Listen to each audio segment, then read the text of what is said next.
हम्म, हो गया।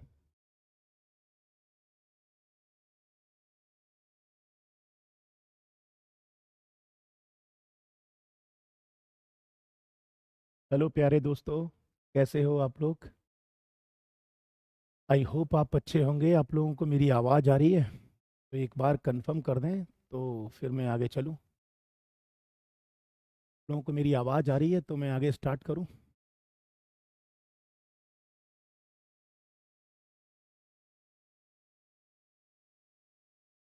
चलिए स्टार्ट करें। ओके, चलिए। मैं उम्मीद करता हूं कि आप लोगों ने जो मैंने कल तक समझाया था वो पढ़ाई की होगी। और आई होप आपको मैंने जो डायग्राम दिए थे वो डायग्राम भी आप लोगों ने बनाए होंगे। और मैं ये भी उम्मीद करता हूँ कि आप लोगों ने उसकी प्रैक्टिस भी की होगी। बस थोड़ा सा कुछ आप लोगों के लिए इंस्ट्रक्शंस दे देता हूँ। इंस्ट्रक्शंस क्या, वो मेरी तरफ से आपकी तरफ से फ्री ऑफ कॉस्ट कुछ चीज़ें हैं, वो आप ही के फ़ायदे के लिए हैं। आप लोग फॉलो करना चाहे तो कीजिएगा। देखिए ये कि चूंकि बहुत सारे बच्चे ये कह रहे हैं कि सर हमें पीडीएफ दे दो जो आप डायग्राम बनाते हो वो। ठीक है, तो देखो मैं आपको क्लियर कर दूं। मैंने एक व्हाट्सएप पर एक चैनल बनाया है। उस चैनल का नाम है योर कुमार सर। और उस चैनल का लिंक मैंने कल की वीडियो में भी, परसों की वीडियो में भी और आज की यूट्यूब की वीडियो में भी डिस्क्रिप्शन में दे रखा है। आप वहां से उस लिंक को कॉपी कीजिए और क्लिक करके उस व्हाट्सएप चैनल को जाके ज्वाइन कर लीजिएगा। ठीक है। और आज क्लास के एंड तक मैं जितने भी डायग्राम का यहाँ पर यूज करूंगा, आज क्लास के एंड तक मैं जितने भी डायग्राम का यहाँ पर यूज करूंगा, वो सारे के सारे डायग्राम मैं शाम तक आपको मैं शाम तक आप लोगों को भेज दूंगा। आई होप आप समझ गए होंगे। उसी व्हाट्सएप चैनल पर वो सारे डायग्राम आपके सामने आ जाएंगे। तो उम्मीद करता हूं कि आपको ये बात समझ में आ गई होगी। आप उस लिंक पर जाकर क्लिक कर लीजिएगा। सारी की सारी मैं पीडीएफ या सारे वो डायग्राम उसमें भेजूंगा। मैं उम्मीद करता हूं कि अब आपकी पीडीएफ की समस्या का समाधान हो जाएगा। ठीक है। अब किसी को डाउट है तो ये बताइए। दूसरा, आप में से कुछ बच्चे कह रहे हैं टेलीग्राम चैनल। तो मैंने टेलीग्राम चैनल बनाया तो था। अब देखता हूं अगर वो बना हुआ है तो मैं आपको अभी नाम बता देता हूं। या मैं टेलीग्राम चैनल का भी लिंक कॉपी करवा दे रहा हूं और फिर मैं कोशिश करूंगा आप उस टेलीग्राम चैनल पर भी जाके ले सकते हैं। ठीक है। मैं टेलीग्राम चैनल को भी उसी लिंक पर प्रोवाइड करा दे रहा हूं। आप वहां पर भी जाके ले सकते हैं। अभी डिस्क्रिप्शन में एक टेलीग्राम का लिंक भी आ जाएगा। अभी थोड़ी देर में कॉपी करा दे रहा हूं मैं। और वहां पर लिखा होगा टेलीग्राम लिंक डिस्क्रिप्शन में। 10 मिनट में बाद लड़का अपडेट कर देगा। आप टेलीग्राम को भी ज्वाइन कर लीजिएगा। मैं जो पीडीएफ या जो डायग्राम भेजूंगा वो पूरा का पूरा डायग्राम टेलीग्राम और क्या नाम है उसका, व्हाट्सएप चैनल दोनों पर भेजूंगा। ठीक है। तो अब आपकी पीडीएफ वाली समस्या का समाधान हो जाएगा। आज के बाद वो प्रॉब्लम नहीं रहेगी। आई होप आप समझ में आ गया होगा। ठीक है, पहला पॉइंट। दूसरा, मैंने ये क्लास 31 अक्टूबर से स्टार्ट की थी और आज करीब 2-3 तारीख होगी, मुझे नहीं पता, शायद 2 होगी, मान लो, है ना। एक वीक तक जो मैं कराऊंगा उसका एक टेस्ट लिया करूंगा और उस टेस्ट से रिलेटेड जितने भी क्वेश्चंस हुआ करेंगे वो मैं उसी टेलीग्राम पर और उसी व्हाट्सएप पर आपको अपलोड कर दूंगा। वहां से आप क्वेश्चन पेपर उठाना और उसको पीडीएफ निकाल लेना या उसको आप डाउनलोड कर लीजिएगा और उसके प्रैक्टिस कर लीजिए। क्या मैं हर 5 घंटे बाद, मैं टेस्ट पेपर अपलोड करने के 5 से 6 घंटे बाद उसकी आंसर की आपको प्रोवाइड कर दूंगा, जिससे आप उसको चेक कर सकें कि आपके कितने सही हैं और कितने गलत हैं। ठीक है। अब तो शायद आपकी पीडीएफ और टेस्ट की प्रॉब्लम सॉल्व हो जाएगी। इसके अलावा किसी को कोई डाउट है तो पूछो। दूसरा, बहुत सारे बच्चे मुझे कमेंट में आके ये बोलते हैं कि सर मतलब अदरवाइज चीज़ों का प्रयोग करते हैं, लेकिन मुझे ना ये सब चीज़ों से फर्क नहीं पड़ता। मुझे सिर्फ इस बात से फर्क पड़ता है कि मुझे पढ़ाना है और मुझे इस बात से फर्क पड़ता है कि जिन बच्चों को मुझसे पढ़ना है मैं उनको फ्री में पढ़ाऊंगा। आपको क्या बोलना है क्या नहीं बोलना वो आपकी धर्मशाला है, वो आप अपने घर में रखो, मुझे इससे कोई लेना देना नहीं है। क्यों? क्योंकि निश्चित रूप से बहुत सारे कोचिंग इंस्टीट्यूट हैं जो आज की डेट में मुझे गाली देते होंगे। क्यों देते होंगे? क्योंकि मैं यही चीज जो फ्री ऑफ कॉस्ट पढ़ा रहा हूं वो उसी चीज को पढ़ाने के लिए 1.5 से 2 लाख रुपया लेते हैं बच्चों से। ठीक है। अब भैया निश्चित रूप से जब मैं फ्री पढ़ाऊंगा तो बच्चा जब फ्री में यहाँ पढ़ लेगा तो उनको 1.5 से 2 लाख रुपए क्यों देगा? जब 1.5 से 2 लाख रुपए का उनका नुकसान होगा तो वो मुझे गाली देगा, मुझे खाने को मिठाई तो देगा नहीं भैया। तो इसलिए अगर कोई ऐसा बंदा जो उस कोचिंग इंस्टीट्यूट से रिलेटेड हो मुझे गाली दे तो आप देते रहो, शौक से दो, एक बार नहीं 2 बार देना। मुझे सिर्फ और सिर्फ उन बच्चों के लिए काम करना है, मुझे सिर्फ उन बच्चों के लिए काम करना है जिन बच्चों को मेरी जरूरत है, उनके लिए काम नहीं करना जिनको मेरी इसकी जरूरत नहीं है। ठीक है, आई होप अब आपको समझ में आ गया होगा कि मेरा उद्देश्य क्या है। इसके अलावा मेरा कोई भी उद्देश्य नहीं है। अब शुरू करते हैं अपन। ठीक है, आ जाए। मैंने कल जो बताया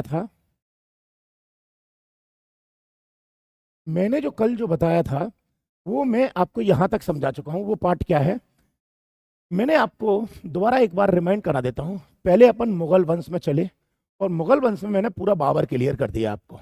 ठीक है, बाबर के बाद में बाबर के सारे युद्ध और यहाँ का पूरा सीक्वेंस था ये समझा दिया। पहले बाबर आया, फिर हुमायूं आया पहली बार, फिर हुमायूं के बाद सूरी वंश आया जिसमें शेरशाह सूरी आता है, फिर हुमायूं दोबारा आता है, फिर अकबर आएगा। इसके आगे का पार्ट मैं आपको बताऊंगा। ठीक है, बाबर के बारे में मैं डिटेल दे चुका हूं, आप लोगों ने स्क्रीनशॉट ले लिया होगा, चाहे तो आप फिर ले लीजिएगा। नेक्स्ट, ये हुमायूं के 4 युद्ध हैं वो मैं आपको बता चुका हूं।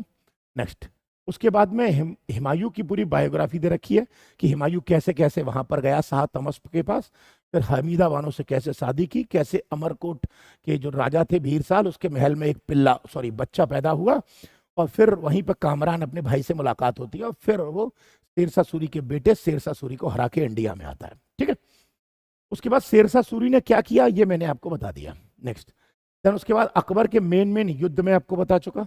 नेक्स्ट, उसके बाद अकबर के जो मेन काम है वो मैं आपको बता चुका। नेक्स्ट, अकबर के जो कल्चरल वर्क है वो मैं आपको बता चुका। नेक्स्ट, फिर अकबर के जो 9 ज्वेल्स थे वो मैं आपको बता चुका। अकबर के नवरत्न जिसे कहते हैं वो मैं आपको बता चुका। इसके बाद मेन पॉइंट था अकबर की जो बिल्डिंग्स अकबर ने बनवाई थी वो मैंने बता दी आपको। आई होप यहां तक आपको समझ में आ गया होगा। अब आगे का हिस्सा चलना है, चलें आगे। अब आगे का सीन क्या है वो सुन लेते हैं।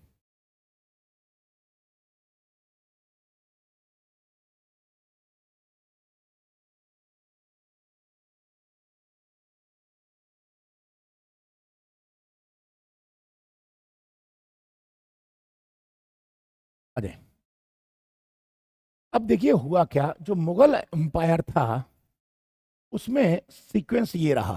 सबसे पहले बाबर आया, शॉर्ट में लिखूंगा, उसके बाद हुमायूं आया। ठीक है, देन अकबर आएगा।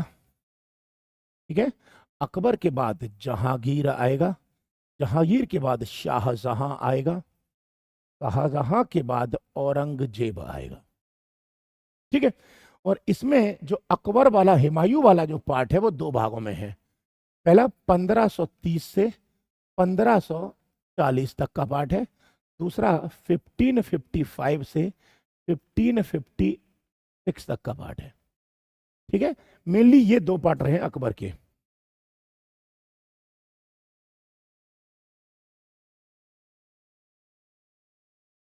चले आगे यहां तक। अब मैं आपको यह बता चुका था कि अकबर की जो डेथ हुई थी वो 1605 में हुई थी, मतलब 1605 में अकबर की मृत्यु हुई थी।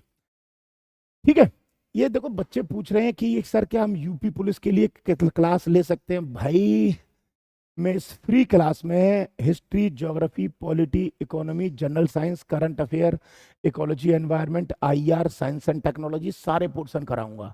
तुम यार अब पुलिस की तैयारी कर रहे हो, तुम दरोगा की तैयारी कर रहे हो, तुम आईएएस की कर रहे हो, तुम पीसीएस की कर रहे हो, मुझे इस बात से लेना देना नहीं है। मैं आईएएस की अप्रोच को लेके चलूंगा, आईएएस और पीसीएस की अप्रोच को लेके। अब बाकी छोटे मोटे एग्जाम तो तुम वैसे ही क्रैक कर जाओगे भाई, क्यों टेंशन ले रहे हो आप लोग यार। तो मैं आपको हाई लेवल से लेके चलूंगा। अभी सोचो, मैंने अभी पॉलिटी स्टार्ट नहीं की और मैं पॉलिटी ही पढ़ा रहा हूं। पॉलिटी स्टार्ट नहीं की, केवल पॉलिटी की बैकग्राउंड अच्छी बना सकूं आपके लिए, इसलिए ऐसा कर रहा हूं। सोचो अभी पॉलिटी शुरू नहीं करी, एक बार पॉलिटी जिस दिन शुरू कर दी ना, फंडामेंटल राइट में 12, 13, 14, 15, 16, 17, 18, 19, 20, 21, 22, 23, 24, 25, 25, 26, 27, 28, 29, 30, 31, 32, 33, 34, 35 तक सोते में तुमसे कोई पूछेगा ना कि 26 में क्या लिखा है, तो तुम सोते में बोलोगे ये लिखा है। 15 में पूछेगा ना कोई क्या लिखा है, सोते में बोलोगे ये लिखा है। रटा दूंगा सारे के सारे डायग्राम से। आप क्या सोच रहे हो कि मुझे फंडा पॉलिटी वाला हिस्सा मैंने पूरी पॉलिटी, पूरी हिस्ट्री वाला पार्ट डायग्राम में बना रखा है, लेकिन मैं आपको दिखाता हूं।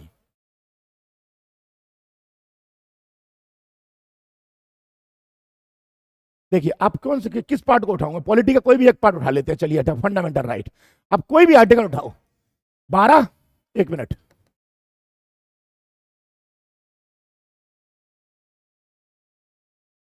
12, 13, 14, सारे डायग्राम के माध्यम से पूरे के पूरे फंडामेंटल राइट क्लियर करके चला जाऊंगा, सारे डायग्राम के माध्यम से। आप सोच के देखो, आप बताओ कौन सा किसको समझ में नहीं आएगा? कौन बच्चा कल को मुझसे ये कह देगा समझ में नहीं आ रहा? मैं कह रहा हूं सारे डायग्राम के माध्यम से फंडामेंटल राइट में दिमाग में फिट कर दूंगा आपको। अभी मैंने पॉलिटी फिट ही शुरू नहीं करी, इसलिए आपसे कह रहा हूं आप ये सब मत बोलो कि क्या होगा। मैं आपसे बस इतना कह रहा हूं, आप केवल पॉलिटी तक तो पहुंचो, मुझे सिर्फ इंट्रोडक्शन कराने दो, तब तक आपको सारी चीजें रट जाएंगी। इसलिए थोड़ा सा पेशेंस रखिए, क्या कहते हैं, धैर्य रखो, प्यार, पढ़ाई करो ना, प्यार से करो, अच्छा लगेगा। क्या लिखा? ब्लैक कलर कर दो, वो सही रहता है आंखों के लिए। अरे यार, क्या ब्लैक कलर कर दो? अब आप मुझे तो यार ये एक्चुअली कलर वलर भी करना नहीं आते, एक्चुअली इतना मैं पढ़ा लिखा वगैरह तो हूं नहीं, आप जानते हो, बस वो तो मैं वैसे ही पढ़ा रहा हूँ आप लोगों को, है ना। चले आगे। तो मैंने कल अकबर तक का पार्ट आपको बता दिया था, शुरू करें अब इसके आगे क्या हुआ। अब आ जाए, अब देखो क्या होता है। अब इधर मैप में समझते हैं, ये इंडिया है, ये इंडिया है, और यहां पर उस टाइम पे इंडिया में पाकिस्तान भी था और बांग्लादेश भी था, और टाइम पीरियड चल रहा है 31 दिसंबर 1600 का, ठीक है। और ये जो एरिया है ये है यूरोप, इतना एरिया मान लेते हैं यूरोप है, और यूरोप के बहुत सारे कंट्री हैं, पुर्तगाल है, ब्रिटेन है, फ्रांस है, इत्यादि बहुत सारे कंट्री हैं। ये जो यूरोप वाले लोग हैं, ये उन देशों में ट्रेड करना चाहते हैं, उन देशों में ट्रेड करना चाहते हैं जहां से इनको प्रॉफिट हो, मतलब पैसे की प्राप्ति हो। ये उन देशों में व्यापार करना चाहते हैं, इसलिए भारत में व्यापार करने के लिए ये आएंगे। अब कैसे आएंगे वो समझते हैं। देखिए, यहां पर आपको पता होगा, यहां पर ये जो हिस्सा है ये अफ्रीका है। तो हुआ क्या था, भारत की जो खोज हुई थी वो ऐसे हुई थी, ऐसे ऐसे। और याद रखना, भारत की जो खोज हुई है ना, वो मानसून के रास्ते से हुई है, मानसून के रास्ते से हुई है। कैसे? एक्चुअली क्या है, जब मानसून आता है, मानसून जब आता है तो हमेशा पश्चिम से पूरब की तरफ चलता है, वेस्ट से ईस्ट की तरफ चलता है। अब एक बात आपसे पूछ रहा हूं, जब हम कोई नदी में, या समुद्र की बात मत करो, नदी की बात करते हैं, नदी में अगर हवा ऐसे चल रही है, हवा ऐसे चल रही है, हवा, और मैं नाव को ऐसे ही चलाऊंगा इधर ही जाने के लिए, तो नाव आसानी से इसी दिशा में चली जाएगी ना, क्योंकि फ्लो इसी तरफ है। लेकिन अगर अगर हवा ऐसे चल रही है और नाव को मैं इधर चलाऊंगा तो मुझे थोड़ा फोर्स ज्यादा लगेगा ना।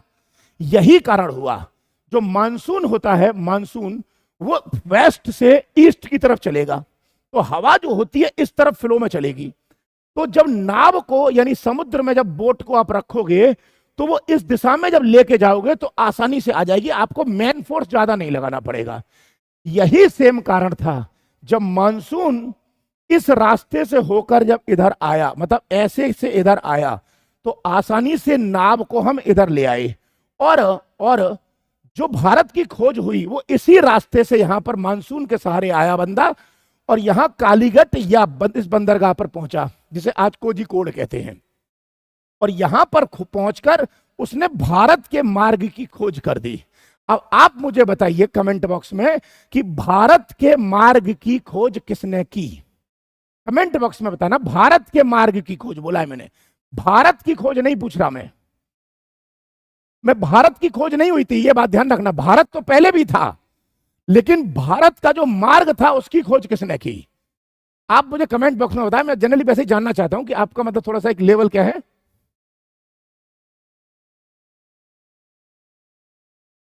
हाँ, ठीक है, जैसे ये रश्मि वर्मा जी हैं, ये बता रही है वास्को डिगामा ने, पुर्तगाली, मतलब पुर्तगाल से वास्को डिगामा इस रास्ते से आता है मानसून के सहारे, और इस रास्ते से होकर यहां पर पहुंचता है। और जब बाद में मानसून लौटता है तो इसी रास्ते से होकर वो यहां से वापस लौट जाएगा। इसीलिए वास्को डिगामा ने जब भारत की यहां पर खोज कर दी, तो सारे के सारे लोगों को पता चल गया कि इंडिया भी एक देश है। और यहीं पर भारत में पुर्तगाली लोग व्यापार करने के लिए आ गए थे। यानी जब अकबर की मृत्यु हुई थी तो अकबर की मृत्यु से पहले वास्को डी गामा के मतलब रास्ता खोजने के बाद पुर्तगाली लोग इंडिया में ट्रेड कर रहे थे। अब देखो होता क्या है इसमें।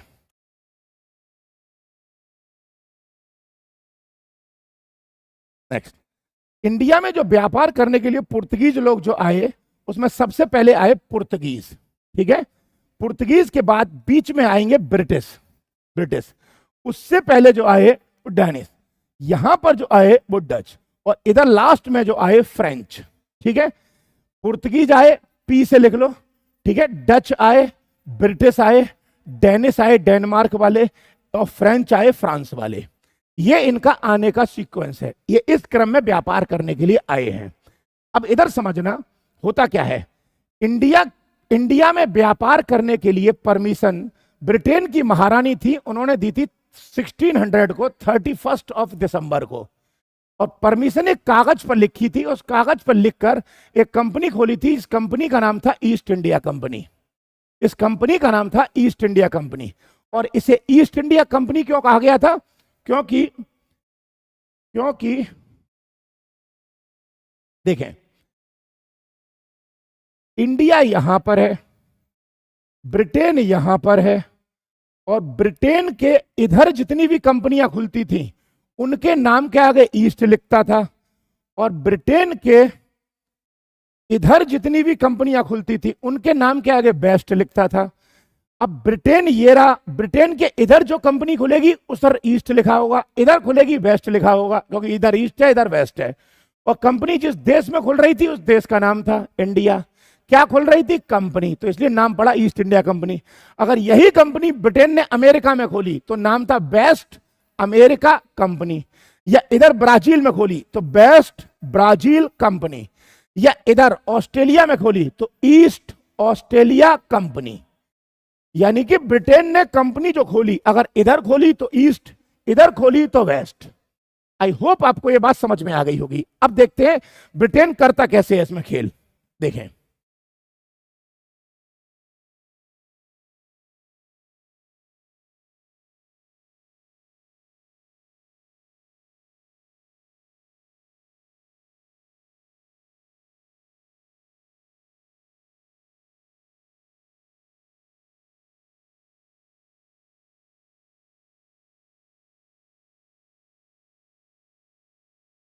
देखिए थोड़ा मैप को गौर से देखना। ये वर्ल्ड का मैप है, और वर्ल्ड के मैप में यहां पर एक कंट्री है जिसका नाम है इंग्लैंड, जिसका नाम है इंग्लैंड। और 1602 का टाइम चल रहा है। इससे 2 साल पहले 1600 में ब्रिटेन की महारानी बहुत देशों में व्यापार करने के लिए कंपनी खोलती हैं। ब्रिटेन की महारानी बहुत देशों में ट्रेड करने के लिए कंपनी खोलती है, ठीक है। अब होता क्या है, जैसे जैसे ये वीडियो में जो जो कलर रेड होते जाएंगे, रेड, उन देशों में ब्रिटेन की कंपनी खुलती चली जाएगी। और जिस एरिया की तरफ कंपनी खुलेगी, अगर कंपनी इस एरिया की तरफ खुलेगी तो ईस्ट नाम होगा, इस एरिया की तरफ खुलेगी तो वेस्ट होगा नाम। दूसरे कॉलम में देश का नाम रखना, इधर भी दूसरे कॉलम में देश का नाम रखना, और तीसरा कंपनी लिखना। तो कंपनी का नाम समझ में आ गया। इधर है तो वेस्ट है, इधर है तो ईस्ट है। बाकी दूसरे पॉइंट में देश लिखना और फिर कंपनी लिखना। अब देखो जहां जहां रेड होता जाएगा ब्रिटेन व्यापार करता चला जाएगा। आ जाए कैसे, देखिएगा वीडियो आगे बढ़ेगी। अब देखें, ब्रिटेन यहां पर आ गया व्यापार करने के लिए, इस एरिया में व्यापार करने आ गया। फिर और आगे बढ़ते हैं, ब्रिटेन देखो यहां आ गया कनाडा के, ये अमेरिका में आ गया। फिर और आगे बढ़ते हैं, देखिए ब्रिटेन इधर कनाडा के इस हिस्से में पहुंच गया, अमेरिका के इस हिस्से में पहुंच गया। फिर और आगे बढ़ते, कनाडा और अमेरिका के इतने हिस्से पे कब्जा कर लिया। नेक्स्ट, ठीक है। अब देखो इधर इंडिया में भी आ चुका है, यहां पे बंगाल वाले हिस्से में, और इधर उड़ीसा के हिस्से में भी आ गया। नेक्स्ट, देखिए अब इसी बीच में देखो एक पंगा हुआ, ये देखो लाल कलर गायब हो गया यहां से, अमेरिका वाला। अब आप कहोगे कैसे, तो गौर से देखना इसको। देखो इसके पीछे चलता हूं मैं, पीछे चलता हूं। देखिए अभी अमेरिका का पे लाल है ये, ये अमेरिका में अभी व्यापार कर रहा था, लेकिन हुआ क्या था, यहीं पर अमेरिकन रिवॉल्यूशन हुआ था, अमेरिका की क्रांति हुई थी। तो अमेरिका की क्रांति में अमेरिका के लोगों ने ब्रिटेन के खिलाफ आंदोलन कर दिया। तो ऐसे में अमेरिका के लोगों ने ब्रिटेन वालों को भगा दिया कि भागो यहां से नहीं तो पिटोगे। अब देखो क्या होता है, अब देखो कुछ ही दिन बाद क्रांति का परिणाम यह हुआ कि यहां से देखो अमेरिका से खाली कर गया और बाकी देशों में अब कंट्रोल करेगा। देखिए ऑस्ट्रेलिया पहुंच गया, देखिए इधर आ गया, हिस्से में यहां पर पहुंच गया, इंडिया के इस हिस्से में आ चुका है पूरे में, श्रीलंका में पहुंच गया, देखिए इस तरफ साउथ अफ्रीका में चला गया। देखिए अब आप गौर से देखना यहां पर 1833 तक लगभग लगभग इतने हिस्से में ब्रिटेन पहुंच चुका है पूरे में। ठीक है, अगला अब धीरे धीरे देखना, करीब करीब मैं एक आइडिया दे देता हूं आपको कि 1911 तक 1911 तक ब्रिटेन के इतने एरिया ब्रिटेन के कब्जे में हैं। 1911 तक ब्रिटेन ने इतने एरियाओं को अपने कब्जे में ले लिया है। ठीक है, यहां तक क्लियर हो गया आपको? ये देखें, अब मैं आपको ये बताऊंगा इसमें कि कैसे इस इंडिया को गुलाम बनाएगा और कैसे ये इंडिया इस गुलामी से निकलेगा। ये आप लोग बोल रहे दिख कम बहुत रहा है, मतलब क्योंकि स्क्रीन ही जो ना, ये वीडियो ही ऐसी है, इसमें मैं कुछ कर नहीं सकता क्योंकि ये समुद्री इलाका है तो ये इसी रंग का होगा, व्हाइट है ये इसीलिए ऐसा होगा। एक मिनट भैया लाइट थोड़ा सा ऑफ करना जरा, एक मिनट मैं फिर भी देख लेता हूँ। आप लोग कितने लोग ऐसे इनको दिखाई नहीं दे रहा, थोड़ा बताएंगे कितने लोग ऐसे इनको दिखाई नहीं दे रहा?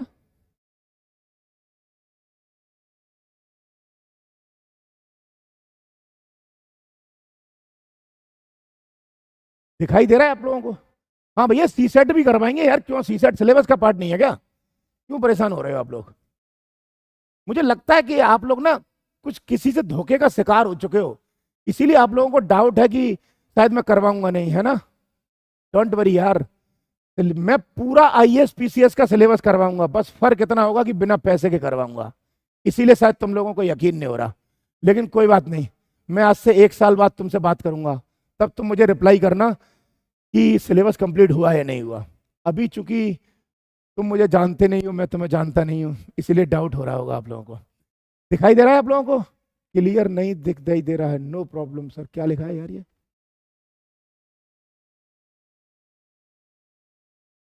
अब दिखाई दे रहा है आप लोगों को साफ साफ? चलूं आगे, चलें आगे, आ जाए। ठीक है, देखो अब क्या हुआ, अब पूरी कहानी आपको यहीं के यहीं इर्द गिर्द बतानी है कि कैसे कैसे ब्रिटेन ने इनको गुलाम बनाया और कैसे ब्रिटेन के कब्जे से निकलेंगे। चले आगे, आ जाए।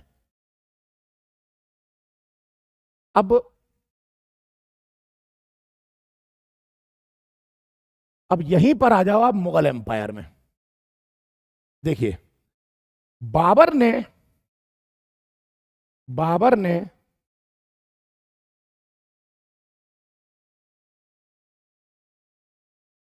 देखिए बाबर 1526 1526 में इंडिया पर अटैक करेगा, और जब इंडिया पे अटैक करेगा तो बाबर का इतना एरिया पे कब्जा था, लेकिन धीरे धीरे धीरे बाबर इंडिया में आएगा 1526 में। देखें 1526 में जैसे ही आया, बाबर ने इतना एरिया को अपने कब्जे में ले लिया, और 1530 में जब बाबर मरा तो बाबर की स्थिति ये वाली थी। उसके बाद देखो हुमायूं आया, और हुमायूं 1540 में हार गया। तो जब हुमायूं हार रहा था, देखो 1539 लिखा है, इतने एरिया पे हुमायूं का कब्जा था, लेकिन इस कन्नौज या बिलग्राम के युद्ध में शेरशाह सूरी हुमायूं को हराएगा। तो उसके बाद ये ग्रीन कलर पीछे खत्म हो जाएगा, क्योंकि हुमायूं का साम्राज्य का एंड हो चुका होगा। आजा देखो यहां से हुमायूं चला गया, अब इस इंडिया पर राज कर रहा है शेरशाह सूरी। नेक्स्ट, इसके बाद हुमायूं 1555 में दोबारा आएगा। जब 1555 में आएगा तो ये कलर ग्रीन हो जाएगा। फिर आ गया, देखिए इतने एरिया पे हुमायूं ने दोबारा राज कर लिया, क्योंकि शेरशाह सूरी के बेटे सिकंदर शाह सूरी को हरा दिया था यहां से। ठीक है, अब उसके बाद अकबर शुरू होगा, और अकबर जब 1605 में मरेगा तो अकबर की सिचुएशन ये होगी।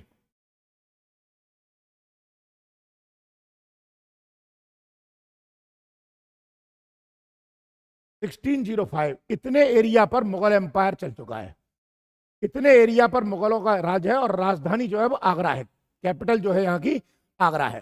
और इतने एरिया पर मुगल स्थापित हो चुके हैं। मैं यहां तक की कहानी पूरी आपको क्लियर कर चुका हूं। मैं यहां तक की पूरी कहानी आप लोगों को क्लियर कर चुका हूं।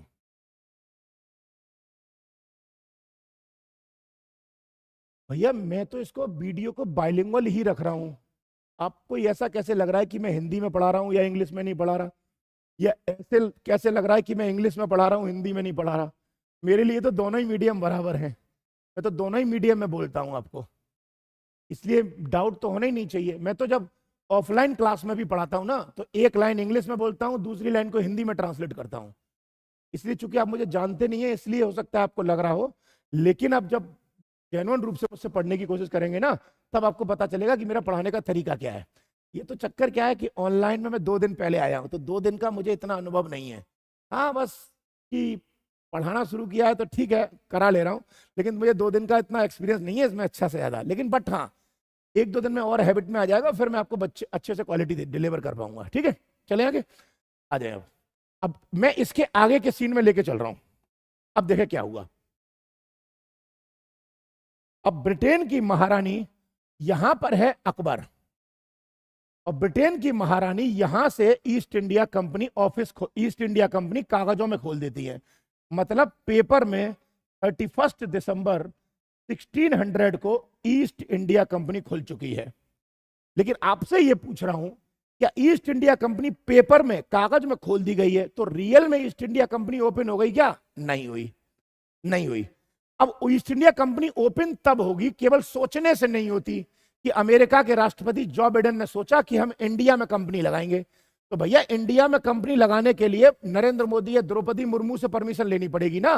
तो ऐसे में क्या हुआ, ब्रिटेन की महारानी ईस्ट इंडिया कंपनी की ब्रांच या यूनिट इंडिया में खोलने के लिए एक बंदे को इंडिया भेजती हैं, एजेंट को भेजती हैं, और एजेंट से कहती हैं कि परमिशन लेके आओ, कि ये परमिशन लेके आओ कि भारत में हम फैक्ट्री खोलना चाहते हैं।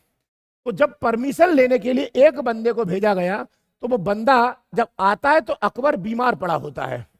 जब वो बंदा यहां पर आता है, 1 मिनट थोड़ा सा रुकना।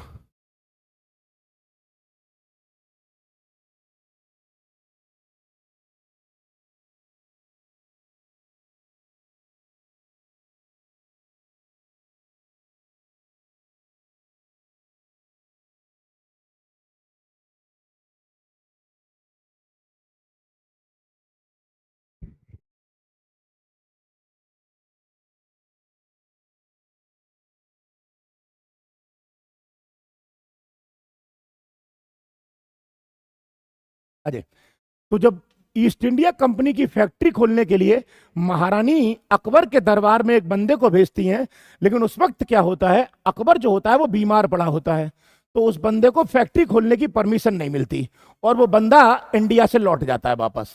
यानी कि पहला जो प्रयास ईस्ट इंडिया कंपनी ने फैक्ट्री खोलने के लिए किया वो फेल हो गया। ईस्ट इंडिया कंपनी ने फैक्ट्री खोलने का प्रयास किया, वो फेल हो गया। अब ईस्ट इंडिया कंपनी की ब्रांच इंडिया में कैसे खुलेगी, वो थोड़ा आगे की तरफ चलते हैं। लेकिन ईस्ट इंडिया कंपनी की ब्रांच खोलने से पहले आपको मुगलों के पास लौटना पड़ेगा। आ जाओ, देखिए मुगलों में क्या हुआ। अकबर की जब डेथ हुई, तो अकबर का एक बेटा था जिसका नाम था सलीम, और सलीम का ही नाम पड़ेगा जहांगीर। जहांगीर, और यह हिंदुस्तान का राजा बनेगा। लेकिन अब सलीम यानी जहांगीर जब हिंदुस्तान का राजा बनेगा, तो ध्यान रखिएगा आप लोग, फैक्ट्री खोलने की परमिशन जहांगीर के टाइम पे मिलेगी, लेकिन फैक्ट्री खोलने की परमिशन कैसे मिली, यह बात आप तब तक नहीं समझ पाओगे जब तक जहांगीर के बारे में पूरा कहानी नहीं समझोगे। पहले जहांगीर को समझते हैं अच्छे से कि जहांगीर था क्या। देखिएगा, एक्चुअली जहांगीर की 3 वाइफ थी, 3 पत्नी थी। पहली जो पत्नी थी उसका नाम था मानबाई। जहांगीर बचपन से ही शराब और अफीम पीने का आदी था, बचपन से ही शराब और अफीम पीने का आदी था। इसीलिए मानबाई से जब इसकी शादी हुई, तो मानबाई चाहती थी कि जहांगीर शराब पीना छोड़ दे, लेकिन जहांगीर ने शराब पीना नहीं छोड़ी, इसलिए मानबाई ने आत्महत्या कर ली, यानी सुसाइड कर लिया, और मानबाई मर गई। पहला पॉइंट। इसकी दूसरी जो वाइफ थी उसका नाम था जगत गोसाई। जगत गोसाई, ठीक है। अब जो जगत गोसाई जो थी ये इसकी सेकंड वाइफ थी, लेकिन इससे उतना ज्यादा प्यार नहीं करता था जितना इसे करना चाहिए। अब इसकी जो तीसरी पत्नी जो थी, उस तीसरी पत्नी के बारे में सुनना पूरा सीन। बस इंडिया जो रियल में गुलाम बनेगा वो इसकी थर्ड वाइफ के कॉन्सेप्ट से ही बनेगा। और आपकी जो नॉलेज के लिए सबको बता दूं, पूरी किताबें छान मारना, पूरी किताबों में यह कॉन्सेप्ट नहीं दे रखा कि इसका सीन क्या है। अब देखें होता क्या है, अब देखें होगा क्या। एक्चुअली अकबर जो था वो राजा था। अकबर का जो बेटा था सन, वो सलीम था। सलीम ही बाद में जहांगीर बनेगा। सलीम को बचपन से ही अफीम और शराब पीने की आदत पड़ गई थी। अब कैसे पीने की आदत पड़ गई थी वो सुनो। सलीम जो था बड़ी मिन्नतों के साथ पैदा हुआ था, मतलब अकबर को बेटा पैदा हो नहीं रहा था, तो सलीम के लिए अकबर ने बहुत सारी दुआएं मांगी थी, बहुत सारे मतलब मिन्नतें की थी। तब भगवान ने, अल्लाह ने अकबर को सलीम दे दिया। अब हुआ क्या, जब सलीम पैदा हुआ तो सलीम का पालन पोषण इसके अकबर के दरबार में रहने वाली एक महिला ने किया था। अब चूंकि सलीम का पालन पोषण एक महिला कर रही थी, तो जब अकबर, ये सलीम जो रोता था, तो इस रोते हुए बच्चे को चुप कराने के लिए या तो मारो या इसको प्यार से चुप करा दो। तो होता क्या था, सलीम चुप नहीं होता था, तो जो महिला इसको चुप कराती थी वो पान खाती थी, पान, और उस पान में थोड़ा सा अफीम मिला लेती थी खाने के लिए वो, ताकि उसे आदत होगी महिला को। तो वो क्या करती थी, जब ये सलीम रोता था ना, तो थोड़ा सा अफीम वो सलीम को चटा देती थी गाल पे या जीभ पे। इससे क्या होता था, सलीम को, मतलब इसी लड़के को, बच्चे को जो सोने की नींद आ जाती थी, तो ये बच्चा सो जाता था उस अफीम के नशे में आके। धीरे धीरे यहीं से इस बच्चे को अफीम की आदत लग गई। इस बच्चे को यहीं से अफीम की आदत लगी थी। अब क्या हुआ, धीरे धीरे ये बड़ा होने लग गया, और अकबर को पता चला कि मेरे बेटे को अफीम की या नशे की आदत लग गई है। तो अकबर ने सलीम को बहुत समझाया कि बेटा तू मत पिया कर, लेकिन यह बेचारा नहीं माना। बहुत समझाया कि बेटा तू मत पिया कर, लेकिन ये नहीं माना। अब कोई व्यक्ति नशे का शिकार हो जाए तो उस व्यक्ति को कितना भी समझाओ वो मानता तो है नहीं है। तो सेम टू सेम इसके साथ भी यही कंडीशन बनती है, ये नहीं मानता। तो जब नहीं मानता तो एक प्रॉब्लम होती है। देखें क्या प्रॉब्लम होती है। एक्चुअली जब ये नहीं मानता तो आगरा का किला था पूरा का पूरा, फतेहपुर सीकरी के पास राजधानी थी। तो ऐसे में अकबर एक आदेश देता है कि पूरी राजधानी के सारे दरबार में कहीं पर भी अफीम नहीं बेची जाएगी, ना अफीम का प्रोडक्शन होगा, ना अफीम बेची जाएगी, और ना ही कोई अफीम खरीद सकता है। और चूंकि ये किया क्यों था, क्योंकि सलीम को अफीम मिल जाती थी वो, और उस अफीम को पी लेता था।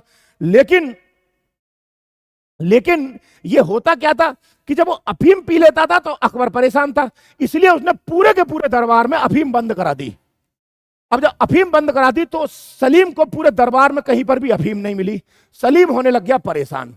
अब जब सलीम परेशान होने लग गया तो उसे अफीम नहीं मिलती, तो उसने बहुत सारे लोगों से पूछा कि भाई साहब अफीम कहाँ मिलेगी। तो सबने कहा हमें नहीं पता। क्यों? क्योंकि अकबर ने सबसे कह दिया था कि कोई भी सलीम को बाहर का रास्ता नहीं दिखाएगा, अब होता क्या है वो पॉइंट सुनना। अफीम ने एक तांगे वाले से जुगाड़ की, तांगा चलता था पहले। सलीम ने एक तांगे वाले से जुगाड़ की और पूछा भाई मुझे ये बता दे अफीम कहाँ मिलेगी। उसने कहा मैं अगर आपको बताऊंगा तो आपके अब्बा जान यानी कि अकबर मुझे फांसी चढ़ा देंगे। उसने कहा अब्बा जान को पता ही नहीं चलेगा कि तूने मुझे बताया है, तू बस मुझे बता दे, मैं तुझे पैसे दूंगा, इनाम दूंगा। अब क्या होता है, वो तांगा वाला कहता है कि ऐसे ऐसे एक कोठा है जहाँ वेश्यावृत्ति होती है, जहाँ पर महिलाएं नाचती हैं, वहां पर तुझे अफीम मिल जाएगी। अब होता क्या है, ये सलीम उस कोठे पे पहुंचता है, और उस कोठे पे पहुंचता है, वहां पे जाके अफीम पीना शुरू करता है, और धीरे धीरे वहां अफीम मिलती है। तो रोज आए दिन जाता है, और आए दिन जाता है तो वहां पर डांस देखता है, और जहां पर डांस देखता है ना, वहीं पर इसको एक महिला मिलती है। उस महिला का जो नाम था वही नाम इधर ले लो इसको। जो यहां पर जो महिला उसको मिलती है, इसी महिला का जो नाम था वो, जनरली ध्यान रखना इसका रियल नेम कुछ और है, लेकिन जिस नाम से ये डांस करती थी वहां पर, वो डांस का नाम था इसका अनारकली। अनारकली।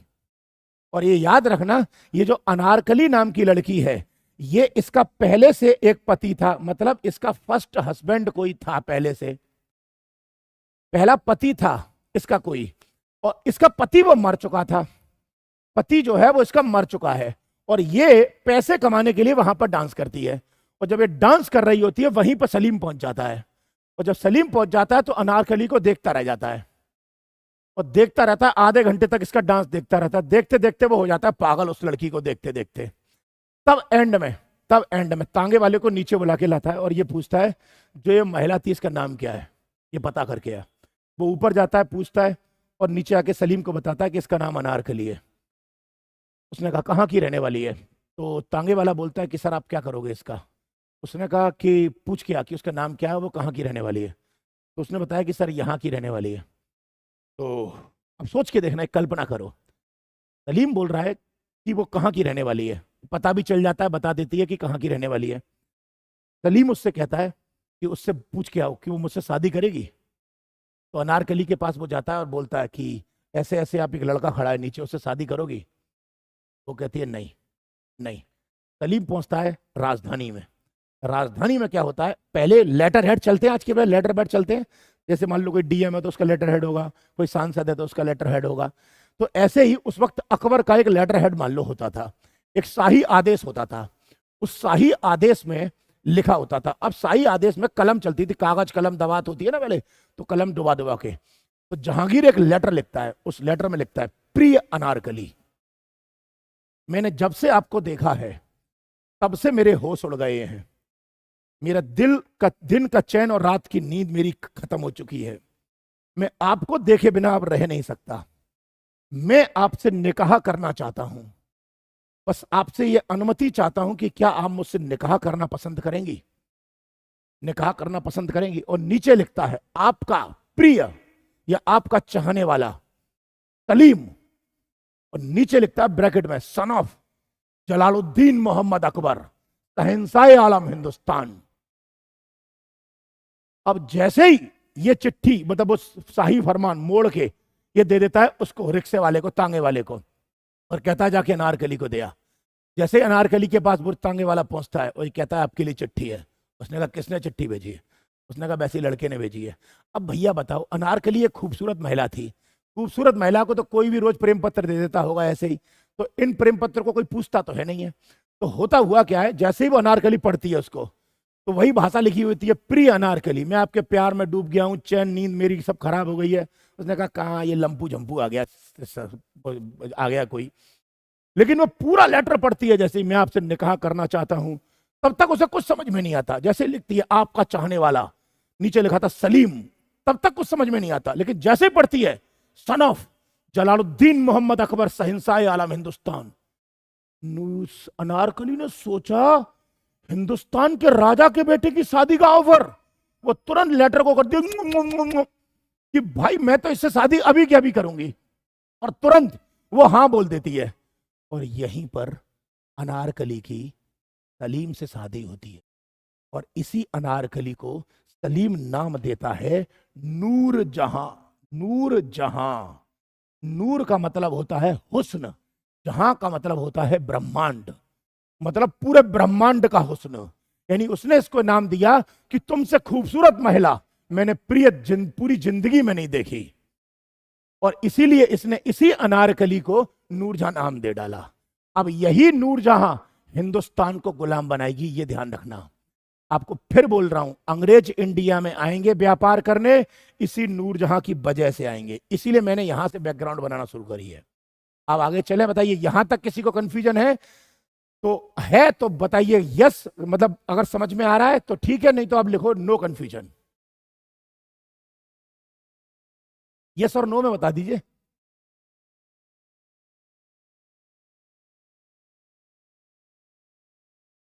कंफ्यूजन है या नहीं?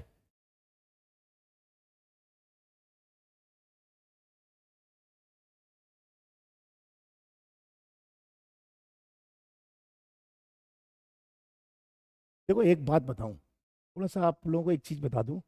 मैं मानता हूं कि हिस्ट्री एक बोरिंग टॉपिक है, और हिस्ट्री के इवेंट को और नामों को याद रखना बहुत टेढ़ा काम है, वो याद नहीं हो सकते। मैंने जो भी हिस्ट्री के धागे को एक धागे से जोड़ जोड़ के आपको कहानी बना के समझा रहा हूं ना, इसमें बहुत सारी चीजें मैं अपने आप में एडिट करके चलूंगा। क्यों एडिट करके चलूंगा? ताकि आपको एक मूवी की तरह, पिक्चर की तरह याद करा सकूं।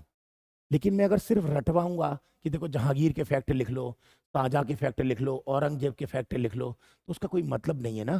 तो इसलिए मुझे आपको याद करवाना है, तो याद करवाने के लिए मुझे कहानी बनानी पड़ती है।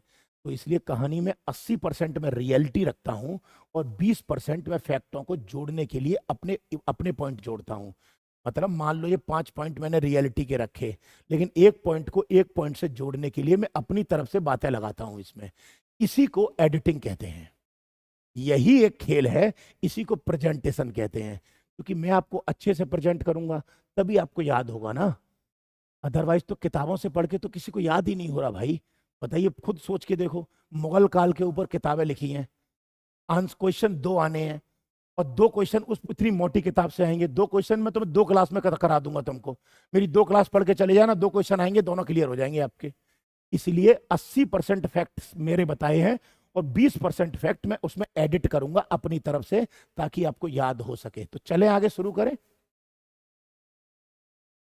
चलें आगे, यहां तक कोई डाउट नहीं है तो फिर नहीं।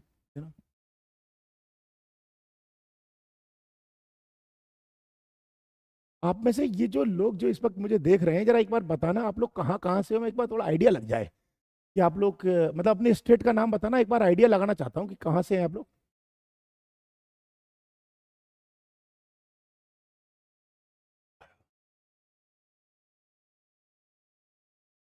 आसाम,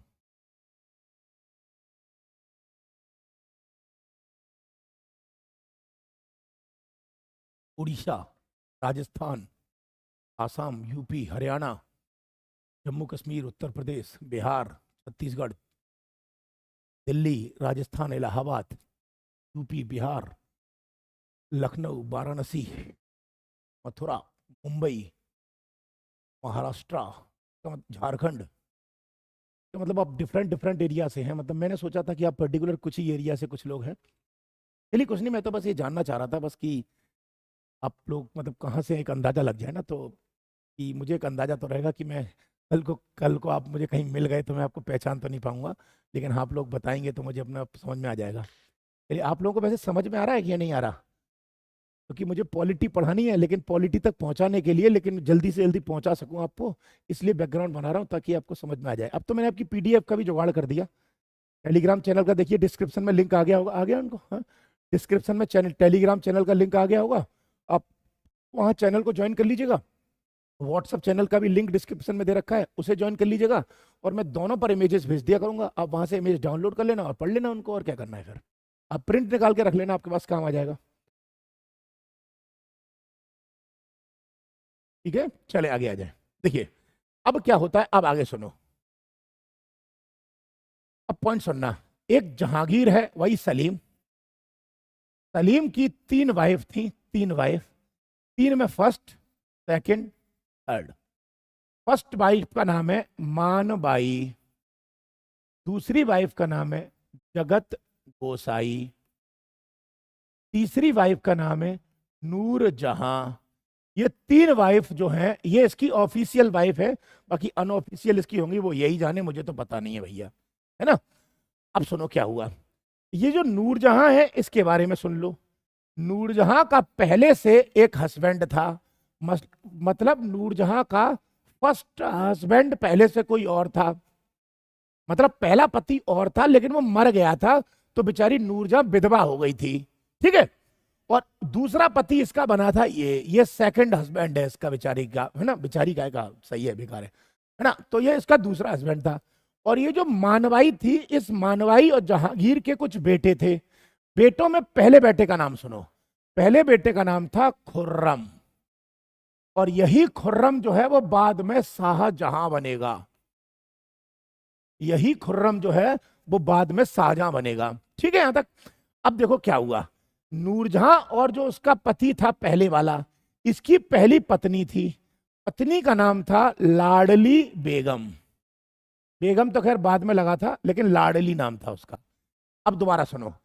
जहांगीर और उसकी पहली पत्नी मानवाई का बेटा था खुर्रम, और नूरजहां और उसके पहले पति का बेटी थी लाडली बेगम। और इधर जहांगीर ने तीसरी शादी कर ली नूरजहां से, और नूरजहां ने सेकंड मैरिज कर ली जहांगीर से। अब देखो नूरजहां का जो ड्रीम प्रोजेक्ट है वो क्या है। नूरजहां का ड्रीम प्रोजेक्ट है कि आज जो जहांगीर है वो हिंदुस्तान का किंग है, और नूरजहां जो है वो हिंदुस्तान की क्वीन है, यानी रानी है। अब नूरजहां का ड्रीम प्रोजेक्ट है कि कल को जब जहांगीर मरेगा तो जहांगीर का बड़ा बेटा हिंदुस्तान का किंग बनेगा, और अगर इसकी शादी इससे करा दी लाडली बेगम से तो लाडली बेगम हिंदुस्तान की क्वीन बनेगी। यानी कि नूरजहां का सपना है कि कैसे भी खुर्रम की शादी लाडली बेगम से करा दी जाए, तो इन फ्यूचर भविष्य में मेरी बेटी भी हिंदुस्तान की रानी बनेगी। यह था इसका ड्रीम प्रोजेक्ट। आई होप आपको यह बात समझ में आ गई होगी। ये समझ में आ गया सीन? यस बोलो यस, अगर आ गया तो। नहीं आया तो नो बोल दो। अब तो मैं फिर आगे बढ़ूं अगर आ गई तो, क्योंकि अभी अंग्रेजों को गुलाम बनाने के पीछे यही लॉजिक है। बताऊंगा आप क्या पंगा पड़ेगा यहां पर। यस या नो बता दो बस आप मुझे।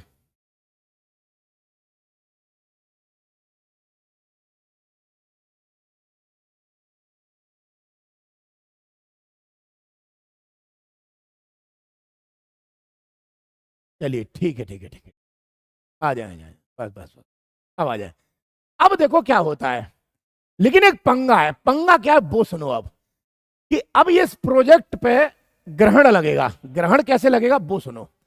नूरजहां का एक भाई था, इसे कलर चेंज कर लेते हैं यहां पर। अब नूरजहां का एक ब्रदर, और उस ब्रदर की एक डॉटर थी, उस डॉटर का जो नाम था वो था अर्जुमंद बानो। अब पंगा ये था कि नूरजहां चाहती थी कि खुर्रम लाडली बेगम से शादी करे, लेकिन खुर्रम जो प्यार करता था वो करता था अर्जुमंद बानो से। अब आपको समझ में आ गया? मतलब नूरजहां को ये पता चला कि खुर्रम मेरी बेटी से प्यार नहीं करता, खुर्रम मेरे भाई की बेटी से प्यार करता है। इसका मतलब अगर कल को खुर्रम राजा बनेगा तो मेरी बेटी हिंदुस्तान की रानी नहीं बनेगी, मेरे भाई की बेटी हिंदुस्तान की रानी बनेगी। अब नूरजहां के दिमाग में यहां जेलसी पैदा होती है, जलन पैदा होती है अपने भाई की बेटी के प्रति। और इसी बीच खुर्रम क्या करता है, दिल्ली में एक पार्क है, पहले पार्क था, पार्क नहीं है, का नाम था, पार्क था वैसे ही। वहां पे खुर्रम ने 30,000 पौधे लगवाए थे, 30,000 प्लांट लगवाए थे इस खुर्रम ने। और इस खुर्रम ने अर्जुमंद बानो को गिफ्ट किया था वो पूरा बगीचा, गार्डन। और उसी 30,000 वाले पौधे को आज 30,000 ही कहते हैं। आज देखा होगा दिल्ली में 30,000 कोट है, जहां पर वो 30,000 कोट था ना, वहीं पर 30,000 गार्डन था। वो 30,000 पौधे प्लांट बना के दिए थे खुर्रम ने। यहां तक समझ में आ गया? अब नूरजहां के सामने सबसे बड़ी जलन यह है कि नूरजहां खुर्रम को राजा बनते देखना नहीं चाहती। क्यों? क्योंकि कहीं ना कहीं खुर्रम अगर राजा बन गया तो अर्जुमंद बानो बेगम रानी बनेगी। इसीलिए उसने एक चाल चली। चाल क्या चली, इधर सुनो, इधर देखें। नूरजहां ने जो जहांगीर था उस जहांगीर से कह के, क्योंकि जहांगीर नूरजहां के प्यार में पागल था, और इससे कह के खुर्रम को कहां भेज दिया, गुजरात भेज दिया।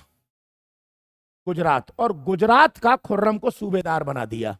मतलब सोचो, इंडिया के मैप में अगर देखा जाए तो ये मान लेते हैं हम मैप में आगरा राजधानी है, और खुर्रम को गुजरात बनाया है, यहां पर गुजरात का सूबेदार।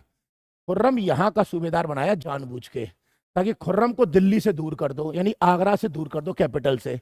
और खुर्रम अगर यहां से दूर हो जाएगा तो हिंदुस्तान का राजा यानी उत्तराधिकारी जहांगीर के बाद खुर्रम के दूसरे बेटे को बनाया जाएगा। और जो खुर्रम का जो दूसरा भाई था, नूरजहां ने उसे सेट कर लिया था अपनी बेटी लाडली से शादी करने के लिए। यह सीन आपको क्लियर हो गया? यानी कि नूरजहां को पता चल गया कि खुर्रम मेरे भाई की बेटी से प्यार करता है, इसीलिए नूरजहां ने खुर्रम को जानबूझ के गुजरात का सूबेदार बनवा दिया, ताकि खुर्रम गुजरात चला जाए तो कम से कम नूरजहां उसके छोटे भाई को हिंदुस्तान का राजा बनवाने की कोशिश करेगी, और उस छोटे भाई की शादी अपनी बेटी से करा देगी, ताकि उसकी बेटी हिंदुस्तान की रानी बन जाए। ये सीन क्लियर है आपको? क्लियर है? चलें आगे। अब पीछे दोबारा लौट के आते हैं उसी पार्ट में।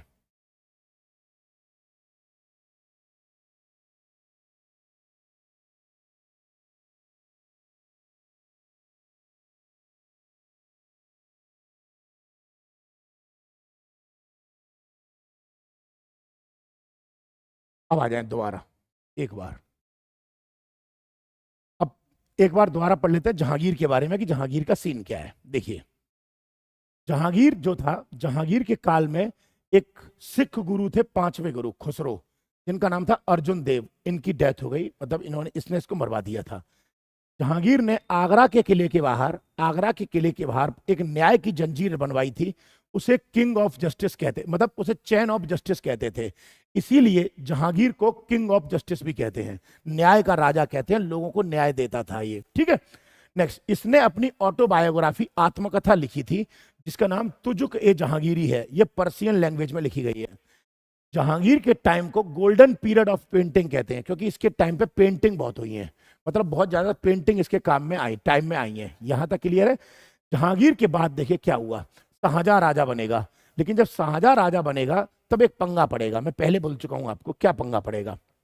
देखिए, इधर क्या हुआ, यहां पर नूरजहां और जहांगीर ने खुर्रम को गुजरात भेज दिया। यही खुर्रम जो है वो बाद में गुजरात का सूबेदार बनेगा, और यही खुर्रम जो है बाद में शाहजहां के रूप से हिंदुस्तान का राजा बनेगा। ठीक है, अब देखो पंगा क्या बनता है। पंगा ये पड़ता है कि जो अंग्रेज जो ईस्ट इंडिया कंपनी खोलने आए थे, तो ईस्ट इंडिया कंपनी में कैसे भी करके अंग्रेजों को यह बात पता चल गई। तो अंग्रेजों, इसको ऐसे बताता हूं, देखिए, पुर्तगाली लोग ऑलरेडी इंडिया में ट्रेड कर रहे थे, और इधर अंग्रेज और व्यापार करने की परमिशन लेने आए हैं। कौन लेने आए हैं? अंग्रेज लोग, मतलब ब्रिटिश लोग व्यापार करने की परमिशन लेने के लिए आए हैं। पुर्तगाली लोगों को पता चला कि अंग्रेज भी अगर अपनी फैक्ट्री खोल लेंगे तो कंपटीशन होगा। पता चला एक मार्कर पुर्तगाली बनाते हैं 5 रुपए का, और अंग्रेज बनाएंगे 4 रुपए का, तो लोग अंग्रेजों के माल को ज्यादा खरीदेंगे। इसीलिए पुर्तगाली चाहते थे कि कैसे भी इन अंग्रेजों की फैक्ट्री ना खुले। पुर्तगाली चाहते थे कि अंग्रेजों की फैक्ट्री ना खुले। इसीलिए जब शुरुआत में ब्रिटेन की महारानी ने कैप्टन हॉकिंस को जहांगीर के दरबार में भेजा, तो कैप्टन हॉकिंस को परमिशन इसलिए नहीं मिल पाई क्योंकि पुर्तगालियों ने नूरजहां से सेट करके जहांगीर से मना करवा दिया था कि हमें परमिशन नहीं देनी। इसलिए हुआ क्या था, जब कैप्टन हॉकिंस इंडिया में आया, शुरुआत सबसे पहला कौन परमिशन लेने के लिए आया? Captain Hawkins. इसको परमिशन नहीं मिली। दूसरी बार जो परमिशन लेने आता है वो आता है सर थॉमस रॉ। ठीक है, ये परमिशन लेने आया। जब ये परमिशन लेने आया तो यहां पर गुजरात का जो सूबेदार था वो था खुर्रम, मतलब शाहजहां। तो सर थॉमस रो को यह बात पता चल गई कि ये खुर्रम वही है जिसको नूरजहां ने जानबूझ के भिजवाया है। तो सर थॉमस रो इसके पास पहुंचता है, और इसके पास जाके पहुंचता है और पूछता है कि खुर्रम कैसा है तू? ये कहता है अच्छा हूं। ये कहता है और तेरा पर्सनल लाइफ कैसा चल रहा है? तो कहता है पर्सनल लाइफ ठीक है, लेकिन ज्यादा अच्छी नहीं है। तो कहता है क्यों? बस क्योंकि अर्जुमंद बानो जो है वो आगरा में रहती है और मैं यहाँ गुजरात में, मेरा ट्रांसफर यहाँ गुजरात हो गया, गुजरात का सूबेदार बन गया हूँ मैं। तो सर थॉमस रो ने कहा तू बन नहीं गया, तू बनाया गया है। उसने कहा मतलब? उसने कहा मतलब ये कि तू जहांगीर का उत्तराधिकारी नहीं है। उसने कहा मतलब? क्योंकि तेरी जो माँ है, जो सौतेली नूरजहां, वो चाहती है कि तेरे भाई जो छोटा है शहरयार, उसकी शादी अपनी बेटी लाडली से करा दे, और उस तेरे भाई को हिंदुस्तान का राजा बनवा दे। जब तेरा भाई हिंदुस्तान का राजा बनेगा तो तेरी जो मतलब सौतेली माँ की जो बेटी है लाडली, वो हिंदुस्तान की क्वीन बनेगी। और उसने जानबूझ के तेरा पत्ता साफ करने के लिए तुझे गुजरात भिजवाया है जहांगीर से कहकर। रम ने कहा, शाहजहां ने कहा, ये सब तुम्हें कैसे पता? उसने कहा, वो छोड़ तू, बस पता है इतना समझ ले। उसने कहा, तुम मुझे ये सब क्यों बता रहे हो? उसने कहा, तुझे इसलिए बता रहे हैं क्योंकि तू हमारा काम कर दे, हम तेरा काम कर दें। उसने कहा, कैसा काम? देख, कल को तू जब उत्तराधिकारी बनेगा, कल को जब तू उत्तराधिकारी बनेगा और तेरे को किसी फोर्स की या किसी चीज की पैसे वैसे की जरूरत पड़ेगी तो हम तेरा सपोर्ट करेंगे, और आज तू हमारा सपोर्ट कर दे। उसने कहा, कैसा सपोर्ट? हम ईस्ट इंडिया कंपनी की एक ब्रांच खोलना चाहते हैं गुजरात में, इंडिया में, और इंडिया में हमें व्यापार करने के लिए, ट्रेड करने के लिए हमें जमीन चाहिए, जमीन चाहिए, हमें जमीन दे दे तू। उसने कहा, कितनी चाहिए? उसने कहा, यहाँ पे चाहिए इतनी। उसने कहा, ठीक है दी। और वहीं पर खुर्रम ने एक आदेश जारी कर दिया कि अंग्रेजों को व्यापार करने के लिए सूरत में इतनी जमीन दे दो। और यहीं पर खुर्रम की परमिशन से अंग्रेजों की पहली फैक्ट्री कहाँ खुली? सूरत में। याद रखिएगा, अंग्रेजों की फैक्ट्री जिसके टाइम पर खुली है तब राजा जहांगीर था, लेकिन अंग्रेजों की फैक्ट्री रियल में जिसने खोलने की परमिशन दी है उसका नाम शाहजहां था। आई होप आपको समझ में आ गई होगी कि अंग्रेजों की फैक्ट्री खोलने की परमिशन सर टॉमस रो को मिली। किससे मिली? खुर्रम से मिली, मतलब शाहजहां से मिली। किसके टाइम पे मिली, मतलब राजा कौन था? तो राजा उस टाइम पे जहांगीर था। यहां से अंग्रेजों की पहली फैक्ट्री खुलना शुरू होती है। अब बताइए, अंग्रेजों के कदम इंडिया में पड़ चुके हैं, यहां तक कोई डाउट है? हाँ हाँ, वो अस्थाई थी मैं मानता हूं, पर जमीन पैर रखने की जगह तो मिल गई ना। यहां तक कोई डाउट है? चले आगे।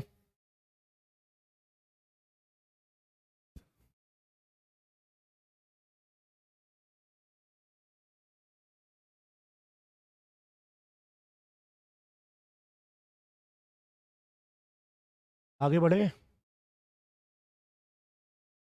चलिए।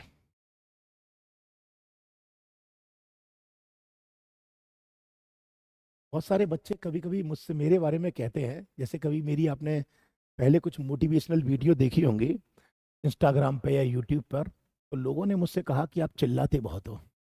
यार, मैं एक्चुअली चिल्लाता नहीं हूँ। मैं ना क्या करता हूँ, मैं जानता हूँ कि बच्चा जो होता है ना उसका मोटिवेशन डाउन हो जाता है, और मोटिवेशन जो होता है ना वो यहाँ से निकलता है, दिल से निकलता है। तो मैं चिल्लाता नहीं हूँ, मेरा समझाने का तरीका है। तो मैं अभी 2 दिन से पढ़ा रहा हूँ, 3 दिन से पढ़ा रहा हूँ, तुमने मेरे पढ़ाने का तरीका देखा? मैं चिल्लाता कभी नहीं हूँ, लेकिन जब मोटिवेट करता हूँ ना तब चिल्लाता हूँ। क्यों? क्योंकि मोटिवेशन एक आग होती है, आग, और वो आग दिल से निकलती है। अब मैं तुम्हें मोटिवेट करूं, एक बात आओ, मैं तुम्हें मोटिवेट करूं कि पढ़ लो, नहीं तो भविष्य बर्बाद हो जाएगा। अब बताओ, तुम इससे मोटिवेट होगे कभी? मैं तुमसे पूछ रहा हूँ, तुम्हें मैं मोटिवेट करूं, पढ़ लो, भविष्य में कुछ नहीं मिलेगा, तुम्हें इससे कुछ आग निकल रही है अंदर से। लेकिन मोटिवेशन एक ऐसा करंट है, तो यहां से शुरू करूंगा ना तो तुम्हारे दिल में पैदा कर दूंगा। इसलिए मोटिवेशन देते समय आपने देखा होगा कि मेरा प्रेजेंट करने का तरीका अलग होता है। ये बच्चे कह रहे हैं मुझे आपको देख के डर लगता है। यार, मैं इतना डरावना हूं क्या?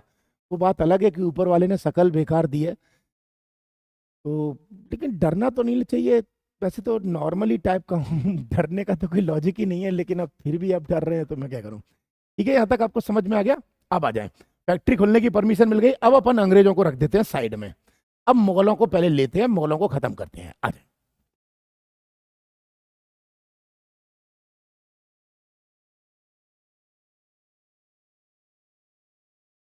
तो मुगलों में मैं आपको जहांगीर तक बता चुका हूं।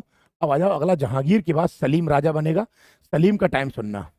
तो सलीम के साथ क्या है, आप स्क्रीनशॉट लेना चाहे तो ले लीजिएगा बाद में, वैसे मैं वहां पे दे दूंगा आपको ना। सलीम के टाइम को गोल्डन पीरियड ऑफ बिल्डिंग्स कहते हैं, मतलब सबसे ज्यादा इमारतें, बिल्डिंग, जैसे दिल्ली का लाल किला, आगरा का ताजमहल। आगरा सुना होगा आपने, एक आगरा नाम की जगह है, वहां पे शाहजहां और अपनी पत्नी दोनों दफन हो गए ना, वो ताजमहल है, सफेद सी बिल्डिंग है एक। गोल्डन पीरियड ऑफ बिल्डिंग्स कहते हैं इसको। नेक्स्ट, वाइफ का नाम अर्जुमंद बानो बेगम था इसका। इसी अर्जुमंद बानो को उसने जो नाम दिया था वो दिया था मुमताज महल। ठीक है, मुमताज महल। नेक्स्ट, इसका बचपन का नाम खुर्रम था, मैं आपको बता चुका हूं। इसने एक सिटी बनाई थी, मतलब एक शहर बनाया था, शाहजहानाबाद, दिल्ली में है ये शहर, ठीक है। नहीं, इसके 4 बेटे थे, सबसे बड़ा था दारा शिकोह, उसके बाद था औरंगजेब, उसके बाद था शुजा, उसके बाद था मुराद। एक बात समझना अच्छे से, क्योंकि शाहजहां जो था अपनी पत्नी से बहुत प्यार करता था, और पत्नी का नाम था अर्जुमंद बानो। अर्जुमंद बानो की मृत्यु जो हुई थी वो प्रेगनेंसी के दर्द के कारण हुई थी, प्रेगनेंसी के दर्द के कारण हुई थी। और इसकी कितने संतानें थी, तो एक अनुमान कहता है कि 16-17वीं संतान के, मतलब 16-17वीं संतान के प्रेगनेंसी के दर्द से इसकी मृत्यु हुई थी। अब आप सोच के देखो कितना प्यार करता था, इसका प्रमाण देने की जरूरत नहीं है। जब 16वीं और 17वीं संतान पैदा हो रही है तो प्यार की इंतहा क्या होगी, ठीक है। नेक्स्ट, इसकी लेकिन 4 पुत्र और 2 बेटी जिंदा रही हैं। 4 बेटे ये रहे, दारा शिकोह, औरंगजेब, शुजा और मुराद, और 2 बेटी थी रोशन आरा और जहां आरा। बाकी सारे बच्चे इसके मर गए थे, बाकी सारे बच्चे इसके मर गए थे, ठीक है। यहां तक समझ आएगा। ये था शाहजहां का सिस्टम। शाहजहां की मृत्यु के बाद में इन दोनों मृत्यु के बाद में क्या हुआ, एक्चुअली औरंगजेब ने शाहजहां को गिरफ्तार कर लिया था। आगरा के किले में औरंगजेब बैठ गया, शाहजहां दरबार में बैठा था, दरबार में राजा बन के बैठा था। औरंगजेब गया, अपने पिताजी को अरेस्ट कर लिया और अपने भाई दारा शिकोह को मारा, और इनके बीच, दोनों के बीच युद्ध हुआ और औरंगजेब राजा बनता है। और औरंगजेब के राजा बनने के बाद में शाहजहां को जेल में भेज दिया। मतलब मान के चलो, मैं शाहजहां, मैं दरबार में राजा की तरह बैठा हूं, लेकिन उसकी पत्नी खत्म हो चुकी थी शाहजहां की, तो शाहजहां वैसे ही परेशान रहता था। औरंगजेब आया अपने सैनिकों के साथ और सबसे पहले शाहजहां को घसीटा और नीचे ले गया मारता हुआ, और जेल में डाल दिया, और खुद सिंहासन पर बैठ गया। और औरंगजेब ने यहां से गद्दी हथिया ली और अपने भाई दारा शिकोह को मरवा दिया। यहां से औरंगजेब हिंदुस्तान का किंग बनता है। अब आ जाए औरंगजेब के टाइम में क्या हुआ। हाँ, शाहजहां का समझ जाना कि थोड़ा सा एक सिस्टम और है। शाहजहां की बिल्डिंग जो है वो एक तख्ते ताउस बनवाया था, मयूर सिंहासन, जिसे पीकॉक थ्रोन भी कहते हैं। नगीना मस्जिद बनवाई थी इसने, ताजमहल बनवाया था। ताजमहल जिन 2 कारीगरों ने बनाया था, मतलब मेन जो उसके मैकेनिक थे, ऐसे समझो, उस्ताद अहमद लाहौरी और उस्ताद इंसा खां, इन दोनों ने ताजमहल बनवाया था। इसने दिल्ली का लाल किला बनवाया, दिल्ली में जामा मस्जिद बनवाई चांदनी चौक में जो है, और मोती मस्जिद बनवाई थी आगरा में। ये इसकी बिल्डिंग्स हैं, ठीक है।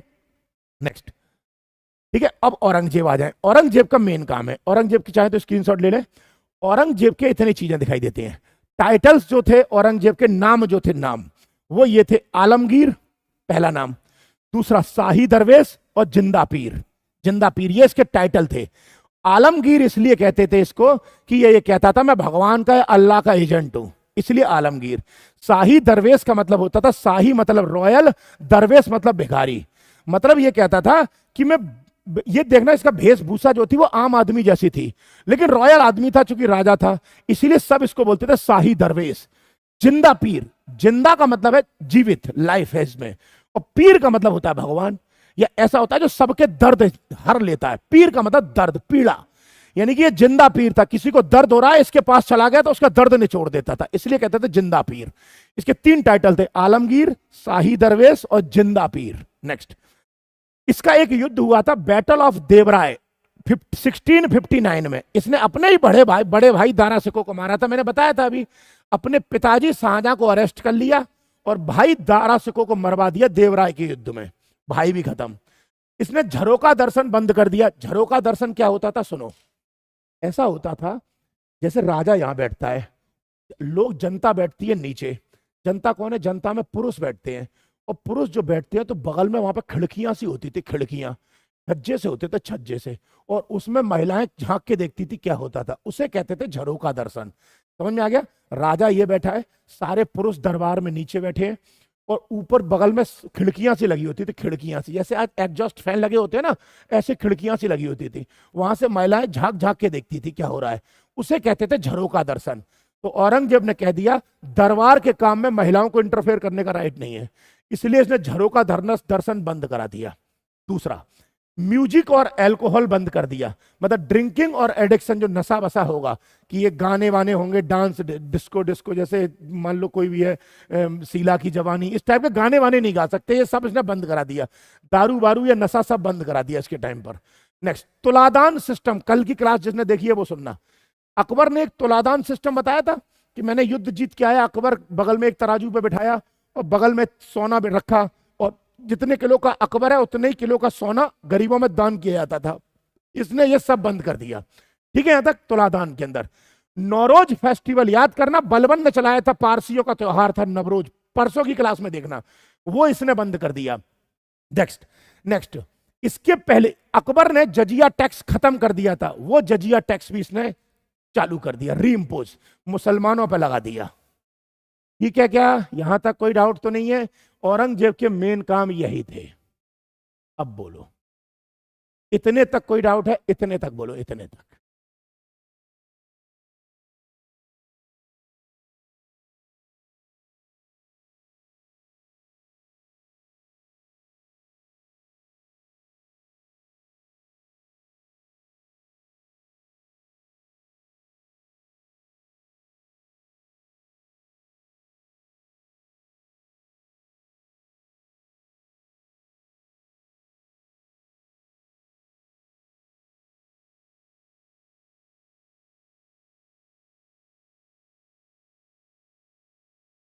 अच्छा चलिए, अब आपने ये बता दिया कि कोई डाउट नहीं है, तो मैंने औरंगजेब तक का सीन क्लियर कर दिया। अब आप मुझसे पूछ लो कि आपको कंफ्यूजन में क्या क्या है। आपको इस कोर्स के बारे में कुछ कोई क्वेरीज करनी है या कुछ पूछना है, आप मुझसे पूछो, अब मैं जवाब देता हूं। लेकिन एक एक करके जिनको कमेंट करना है वो एक एक करके कीजिए, मैं रिप्लाई करूंगा आपको। बताइए क्या क्या पूछना है। ये जो आई लव यू बोल रहे हैं उन सबको मेरी तरफ से आई लव यू टू। मैं तो वैसे भी आप सबको प्यार करता हूं, मैं आज तक किसी से नफरत ही नहीं कर पाया, मैंने आप सभी लोगों से प्यार किया है। हाँ, जजिया समझ में नहीं आया? अरे जजिया एक टैक्स होता था जो उन लोगों से लिया जाता था जो मुसलमान नहीं है। जो मुसलमान हैं उनसे टैक्स नहीं लिया जाता था। मान लो हम 5 लोग हैं, 5 में 2 मुसलमान हैं, उनसे टैक्स नहीं लिया जाएगा। जो मुसलमान नहीं है उनसे लिया जाता था। तो अकबर ने बंद करा दिया था ये टैक्स कि सब बराबर होते हैं हिंदू मुसलमान। औरंगजेब ने दोबारा चालू कर दिया कि मुसलमानों को छोड़ के बाकी सबको देना पड़ेगा। एक एक करके बोलो यार, ये एक साथ कमेंट करोगे तो समझ में नहीं आएंगे ना। यार इतनी तेजी से कमेंट कहां से पढ़ूंगा? सर लोगों को दो दो नाम में कंफ्यूजन हो रहा है याद रखने में। अच्छा, दो दो नामों में एक्चुअली इनका एक, अरे यार एक तो नाम ये ऐसा बचपन का रखते हैं, जैसे सलीम बचपन का नाम था, जहांगीर उसका रियल नेम था। तो मैं आपको बता देता हूँ वो 2-3 नाम में क्या है, मैं लिख दे रहा हूँ, लो कंफ्यूजन है तो आपको डाउट खत्म हो जाएगा। देखिए, बाबर का नाम तो बाबर ही था, हुमायूं जो था हुमायूं ही नाम है, ठीक है। तीसरा, अकबर जो था उसको बचपन में कहते थे जलाल, जलाल। इसका पूरा नाम था जलालुद्दीन मोहम्मद अकबर। तो इसके नाम के आगे बचपन का नाम था इसका जलाल, इतना था जलाल। बाकी अकबर ये रियल नाम पड़ा था इसका, ठीक है। और एक था सलीम, सलीम बचपन का नाम था, इसी को बोला गया जहांगीर। फिर इसके बाद आया इसका बेटा, उसका नाम था खुर्रम, उसको बोला गया शाहजहां, ठीक है। और औरंगजेब तो औरंगजेब था ही। कंफ्यूजन हो रहा है तो मैंने लास्ट में सॉल्व कर दिया। और बताओ क्या डाउट है आपको?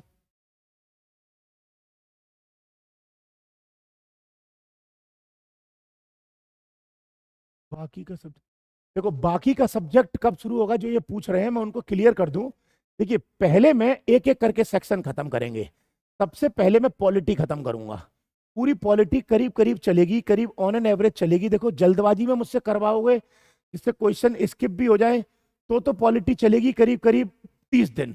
लेकिन अच्छे से मुझसे पढ़ाने दोगे मेरे को तो चलेगी करीब 40 से 45 दिन। अब तुम बता देना, अच्छे से पढ़ाना होगा तो मैं अच्छे से पढ़ा दूंगा 50 दिन में, लेकिन ऐसी पढ़ाऊंगा कि एक भी क्वेश्चन स्किप नहीं होगा, ये पक्का है। रात में सोते में भी बोलोगे। और बोलो क्या पूछना है? एक एक करके टॉपिक खत्म होंगे, ऐसे पहले पॉलिटी, फिर ज्योग्राफी, फिर इकोनॉमी, फिर ऐसे एक एक करके होगा, ये लीपा पोती नहीं होगी, ठीक है। और बोलो, और हाँ एक बात और बता दूं, शुरुआत में अभी करीब करीब 7-8-10 दिन तक, चूंकि आपको मेरी आदत पड़ जाए, मुझे आपकी आदत पड़ जाए, ताकि मुझसे आपकी और आपसे मेरी फ्रीक्वेंसी मैच हो जाए, इसलिए शुरुआत में मैं क्लास 1-1.5 घंटे की लूंगा। लेकिन जैसे ही हम दोनों आपस में एक दूसरे को एडजस्ट कर लेंगे, उसके बाद क्लास 2 से 2.5 घंटे की पर डे होने लगेगी। हाँ, अगला कमेंट क्या है? सर आंसर राइटिंग कहां से करें? देखिए, मैं हर 10 दिन में आपको प्रैक्टिस के लिए क्वेश्चन दे दूंगा और आप प्रैक्टिस करते रहिएगा 2-4 क्वेश्चन की पर डे। चाहो तो आप मेरे किसी भी सेंटर पर कॉपी पहुंचा देना आप, या मैं जिस सेंटर पे हूं आप पर वहां पर आंसर ले आना, मैं चेक करके दे दूंगा आपको। ठीक है, मान लो पर डे मतलब आप 5-10 क्वेश्चन लिख के इकट्ठे मेरे सेंटर के नजदीकी सेंटर पर आप हो तो या तो कुरियर कर देना, या फिर मुझे क्या कहते हैं ऑफिस में आके अगर पास में किसी सेंटर पे हो तो मेरे पास आ जाना, मैं खुद चेक करके दे दूंगा आपको। और बताओ, बुक्स के बिना सब कवर हो जाएगा यार? जिस टॉपिक को मैं पढ़ा देता हूं उसके लिए बुक पढ़ने की जरूरत नहीं पड़ती भाई, क्यों टेंशन ले रहे हो आप? हाँ, और बोलो।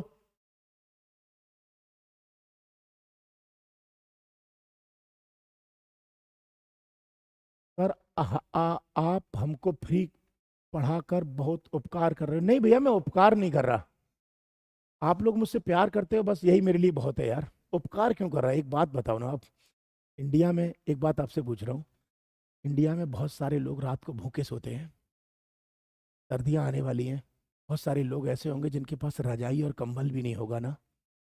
क्यों? हम सबकी तो जिम्मेदारी ये बनती है ना कि हम ऐसे लोगों की मदद करें।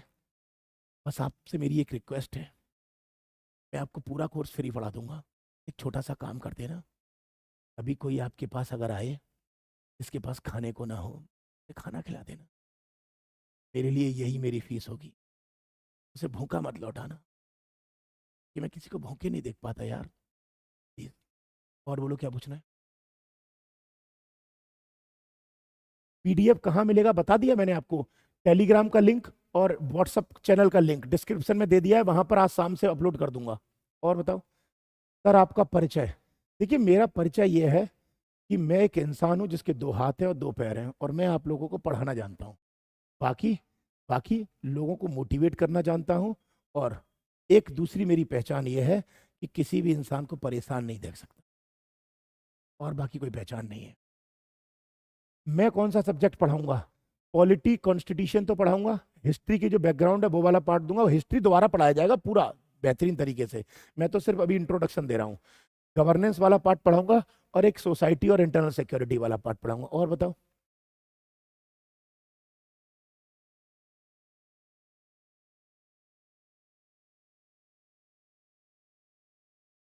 और कुछ सर?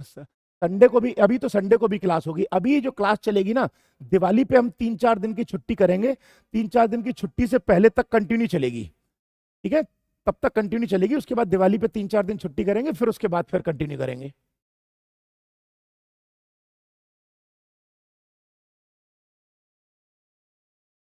और लिखवाओगे नहीं सर? लिखवाने की देखो, आप टेंशन मत लो, मैं अपने आप उन पोर्शन को लिखवा दूंगा जिनकी आपको जरूरत है। हाँ sir, current affair please please please, रुको रुको, करंट अफेयर का रास्ता दे रहा हूं, सुनो अब अच्छे से। जो मैंने टेलीग्राम का और जो मैंने व्हाट्सएप का चैनल बनाया है, उस चैनल पर 1 नवंबर से पर डे का करंट अफेयर हिंदी और इंग्लिश का पर डे आ जाएगा आपको। इसका मतलब यह हुआ, हिंदी हिंदी और इंग्लिश की एक एक फाइल पर डे आएगी। मतलब आज का, जैसे आज 1 नवंबर है, तो कल का जो करंट अफेयर है, कल का 31 अक्टूबर का, वो आज की फाइल में आएगा। और कल जो टुमारो को जो करंट फाइल आएगी उसमें यस्टरडे का करंट आएगा। बात समझ में आ गई या नहीं आई आपको? मतलब जो 1 तारीख को फाइल आएगी उसमें 30 तारीख का होगा, 2 तारीख को आएगी उसमें 1 तारीख का आएगा। मैं आज 2 तारीख को कल की फाइल आपको भेज दूंगा, दोनों की, हिंदी इंग्लिश दोनों में फाइल आएगी। आप उनको पढ़ लिया करना, आपको न्यूज़पेपर पढ़ने की जरूरत नहीं पड़ेगी, फ्री ऑफ कॉस्ट होगा सबके लिए। और बोलो। डेली क्लास टाइम अभी तो 12 बजे रखेंगे, होली तो, सॉरी होली कह रहा हूं, दिवाली तक तो 12 बजे रखेंगे, उसके बाद फिर आगे देखते हैं।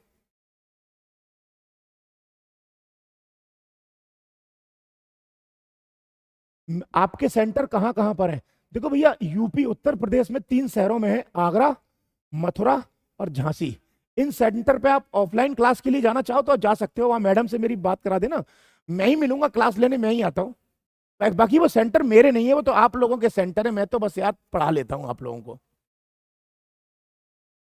इंटरनेशनल पॉलिटी भी होगी भैया, आईआर कराएंगे आपको, क्यों परेशान हो रहे हो आप? ये कितने दिनों का कोर्स है ये और बताना है आपको? हाँ, देखिए, कम से कम हमें 15 महीने लगेंगे, 15 महीने, और ईमानदारी से कराएंगे तो, जल्दी में लीपा पोती नहीं कराएंगे। अभी पहले बता दिया 1-1.5 घंटे की क्लास होगी पर डे, लेकिन बाद में इस क्लास की संख्या बढ़ाएंगे, 2 से 2.5 घंटे कर देंगे, लेकिन 15 महीने लगेंगे, ये फिर बोल रहा हूं, क्योंकि क्वालिटी देनी है, क्वालिटी के साथ कंप्रोमाइज नहीं किया जाएगा। और डोंट वरी, जितने टॉपिक मैं पढ़ाऊंगा वो तो पढ़ाऊंगा ही पढ़ाऊंगा, इसके अलावा जो फैकल्टी पढ़ाएंगी वो भी आपको पढ़ाएंगी। फैकल्टी अगर पूरे भारत से क्वालिटी वाली होंगी, जो क्वालिटी प्रोवाइड कर सकती है, उन्हीं को लाऊंगा, अदरवाइज लाऊंगा नहीं। फैकल्टी अगर बच्चों को फ्री पढ़ाना चाहेंगी तो पढ़ा दें, नहीं पढ़ाएंगी तो फैकल्टी को पैसे मैं दूंगा, आप लोगों से 1 रुपया नहीं लूंगा। आप लोग फ्री ऑफ कॉस्ट पढ़ेंगे, आप टेंशन फ्री रहो। आप फैकल्टी को मुझे अपनी जेब से देना पड़ेगा, मैं दूंगा, कोई दिक्कत नहीं, हम मैनेज करेंगे। ऊपर वाले ने इतना तो दिया है यार कि तुम लोगों के लिए इतना तो सपोर्ट कर ही सकता हूं। सर पहले ब्रिटिश का जो सेनापति आया था वो तो इंग्लिश जानता था, बट इंडियन लोग को इंग्लिश नहीं जानते थे, फिर कैसे कन्वर्जेशन भैया ये ना कन्वर्जेशन का वो मुद्दा है ना। जरूरी थोड़ी है कि कन्वर्जेशन किसी एक लैंग्वेज में होती है। लैंग्वेज जो होती है वो तो एक दूसरे की बात को एक दूसरे तक डिलीवर करने का तरीका होता है। अदरवाइज हम तो बहुत सारी चीजें तो बिना लैंग्वेज के भी समझ सकते हैं ना। और व्हाट्सअप लिंक ओपन नहीं हो रहा है, हाँ ये कुछ बच्चों ने मुझे बोला है, मैं उसको और देखता हूं, आज कुछ हो सकता है। तो जितने लोग ओपन हो रहा हो उनको ज्वाइन कर लीजिएगा, मैं आज से फाइल भेज दूंगा। और टेलीग्राम पे ज्वाइन कर लीजिएगा, नहीं तो टेलीग्राम पे तो है ही।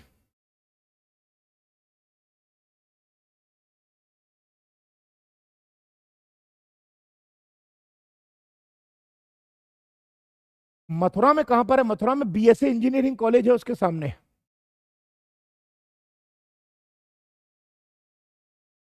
मथुरा में जो बीएसए इंजीनियरिंग कॉलेज है कृष्णा विहार में, वहां पर है।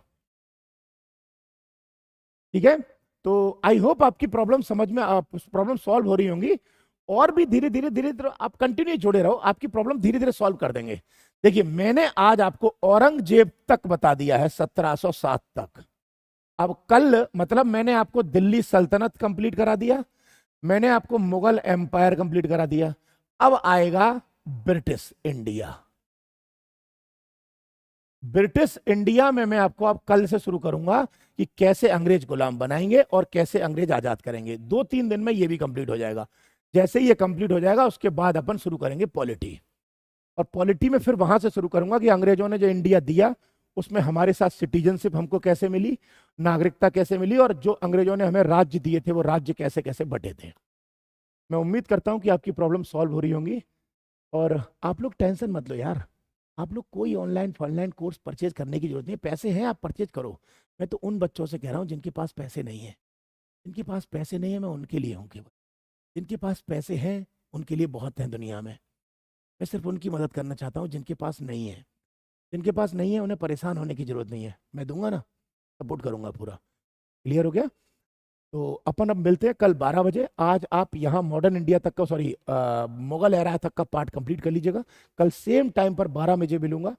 और तब तक के लिए आप सभी को मेरी तरफ से धन्यवाद।